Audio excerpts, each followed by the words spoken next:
The manor stood at the end of a road no one remembered building. It leaned slightly to one side, as if tired of standing. Wood rotted in slow spirals along the walls. Windows sagged like melting eyes. The iron gate screamed when it moved, though no wind touched it. And every morning, Aiko woke inside it. She never remembered arriving, only waking, always in the same bed, always in the same room, always with the same thought, "This is my home," even though it never felt like one. The wallpaper peeled in long strips. Underneath, something darker, not mold, not stains, shapes, thin branching lines spreading through the walls, like veins, like roots, like something growing inside the house. Sometimes, Aiko thought they moved. When she looked directly at them, they froze. There were photographs along the hallway, old ones, yellowed, curled at the edges. Each showed the same family standing in front of the manor. Mother, father, daughter. The daughter's face was scratched out in every picture, except one. In the last photo, the daughter looked exactly like Aiko. "I must have lived here," she whispered. But the thought felt planted, like a lie she repeated too often. The first strange thing happened at 3:13 p.m. It always did. Aiko walked past the dining room and heard chairs moving, slow scraping sounds, wood dragging across wood. She pushed the door open, empty. Table set for 4, plates clean, glasses filled with dark water.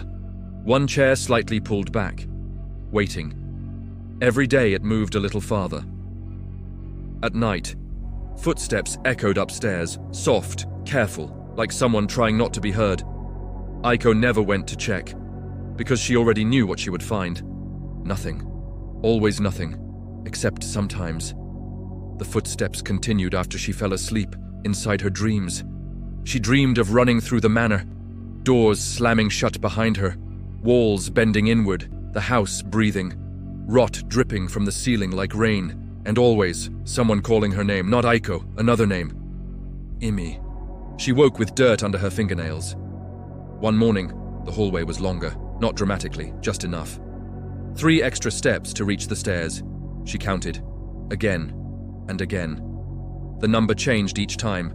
Reality did not feel stable, like a painting that shifted when no one looked.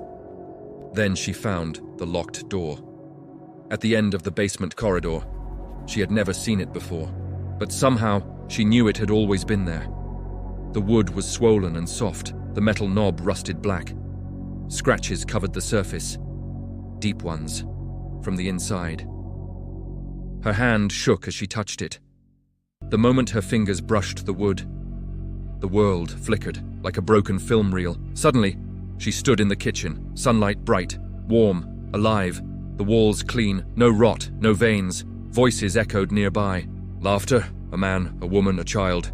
The child ran past her, a little girl, black hair, bare feet, smiling. She stopped, looked directly at Aiko. Not confused, not surprised, recognizing. "You came back." The world snapped. Darkness returned. Rot spread across the walls. The basement smelled like wet earth. Aiko staggered. "I don't understand." The girl stood at the end of the corridor, where the darkness gathered. Bare feet, pale dress, still smiling. "You never do." Her face felt familiar, not like a stranger, like a reflection remembered incorrectly. "Who are you?" The girl tilted her head. "You always ask that." A pause. Then, "I'm you." The house groaned, walls twisting slowly, the floor dipping like soft ground. "No, you said you would remember this time." The basement door creaked open by itself, slowly, softly. Like it had been waiting. The smell came first, rot, sweet, thick, overwhelming. Inside, dirt, loose earth covering the floor, uneven, disturbed. Aiko stepped forward. The air felt heavy, like breathing through mud. Something white pushed through the soil.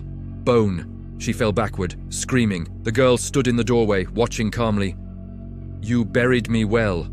Memory cracked open. Night, rain, shouting. Hands grabbing, pulling, struggling, the same basement, fresh dirt, a shovel leaning against the wall. A smaller girl crying, "Please don't tell them." Another voice, older, angry, desperate. "You'll ruin everything." hands pushing. Hard. The girl fell. Her head struck stone. A dull sound, final, silence, breathing, fast, panicked, then digging. Hours of digging, hands blistering, dirt piling, sweat mixing with tears. The body lowered into the hole. Carefully, gently, like apology meant something. Dirt covering the face, the eyes, the mouth, the truth, the memory shattered. Aiko lay on the basement floor, shaking. I didn't. But the lie dissolved before it formed. The girl crouched beside her, face close, eyes calm, ancient. You killed me. The word echoed. Killed. Killed. Killed. I was scared. You were angry. I didn't mean. You did.